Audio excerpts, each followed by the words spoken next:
Hello दोस्तों, आज हम आपको बताएंगे भगवान राम की कोई बहन भी थी या नहीं। अगर आप हमारे चैनल पर नए हैं तो प्लीज हमारे चैनल को लाइक करें, सब्सक्राइब करें और शेयर करें। भगवान श्री राम से जुड़े हर किस्से से लोग परिचित हैं। रामायण के सारे चरित्रों के बारे में भी लगभग सभी लोग जानते हैं। सबको पता है कि भगवान राम के 3 भाई थे, लक्ष्मण, भरत और शत्रुघ्न। लेकिन बहुत कम लोग जानते होंगे कि भगवान राम की एक बहन भी थी जिसका नाम शांता था। रामायण में भी शांता का बहुत कम जिक्र है। शांता इन चारों भाइयों की बड़ी बहन थी। शांता का जिक्र रामायण में भी है। वह राजा दशरथ और कौशल्या की बेटी थी जिन्हें वर्षिणी और उनके पति रोमपद ने गोद लिया था। शांता ऋषि शिगर की पत्नी थी। शांता और ऋषि शिगर के वंशज सेंगर राजपूत हैं जिन्हें एकमात्र ऋषि वंशी राजपूत कहा जाता है। शांता महाराजा दशरथ और कौशल्या की बेटी थी जिन्हें अंग देश के राजा रोमपद और कौशल्या की बड़ी बहन वर्षिणी ने गोद लिया था। वर्षिणी की कोई संतान नहीं थी। एक बार वर्षिणी अपने पति के साथ अपनी बहन के से मिलने अयोध्या आई थी। वर्षिणी ने मजाक में शांता को गोद लेने की इच्छा जताई। वर्षिणी की ये बात सुनकर राजा दशरथ ने उन्हें अपनी बेटी शांता को गोद देने का वचन दे दिया और इस तरह शांता अंग देश की राजकुमारी बन गई। शांता के बाद राजा दशरथ की कोई संतान नहीं थी। वो एक पुत्र चाहते थे जो उनके राजवंश को आगे बढ़ाए। उन्होंने ऋषि शिगर को पुत्र कामना यज्ञ करने के लिए बुलाया, जिसके परिणाम स्वरूप राम, भरत और जुड़वा लक्ष्मण और शत्रुघ्न का जन्म हुआ। शांता को वेद, कला और शिल्प का अनोखा ज्ञान प्राप्त था। वह बहुत सुंदर थी। एक दिन राजा रोमपद शांता के साथ बातचीत में व्यस्त थे।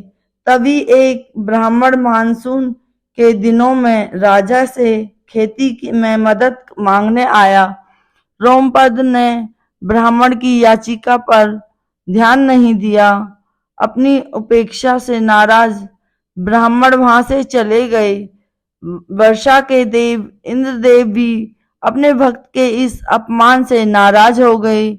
इसलिए मानसून के मौसम में वहां बहुत कम वर्षा होती थी। सूखा पड़ने से वहां हाहाकार मच गया। इस समस्या से मुक्ति पाने के लिए रोमपद ऋषि शिगर के पास गए। रोमपद ऋषि शिगर से यज्ञ करने की विनती करते हैं। ऋषि शिगर के कहने के अनुसार यज्ञ किया जाता है, जिसके बाद अंग देश में वर्षा होती है और सूखे की समस्या खत्म हो जाती है।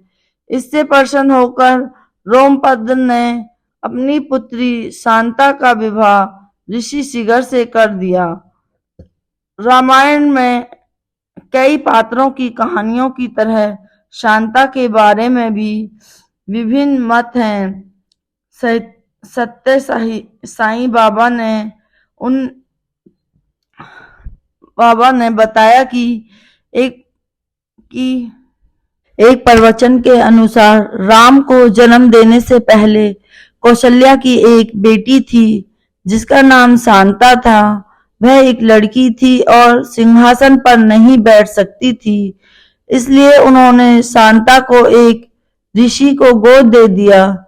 ऋषि ने उन्हें पाल पोस कर बड़ा किया और ऋषि शिगर से उनका विवाह कर दिया। दशरथ ने अपने मंत्री सुमंत की सलाह पर कुछ ऋषियों को पुत्र प्राप्ति यज्ञ में शामिल होने के लिए निमंत्रण भेजा।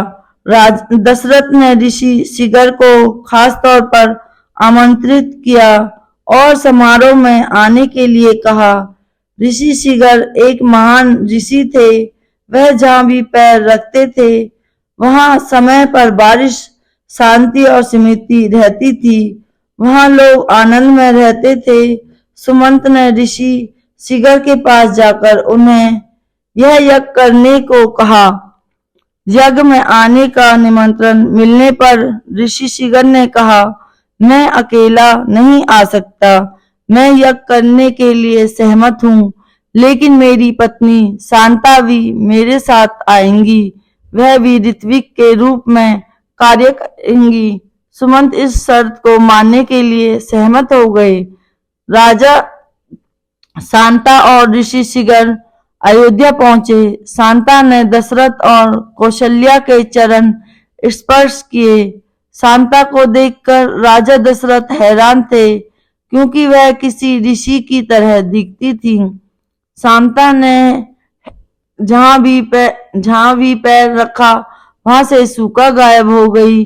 दशरथ और कौशल्या सोच में पड़ गए कि आखिर यह कौन है। तब शांता ने स्वयं अपनी पहचान कराई। उन्होंने कहा, मैं आपकी पुत्री शांता हूँ। दशरथ और कौशल्या को यह जानकर बहुत खुशी हुई कि वह उनकी पुत्री शांता है, जिन्हें उन्होंने एक ऋषि को गोद दे दिया था।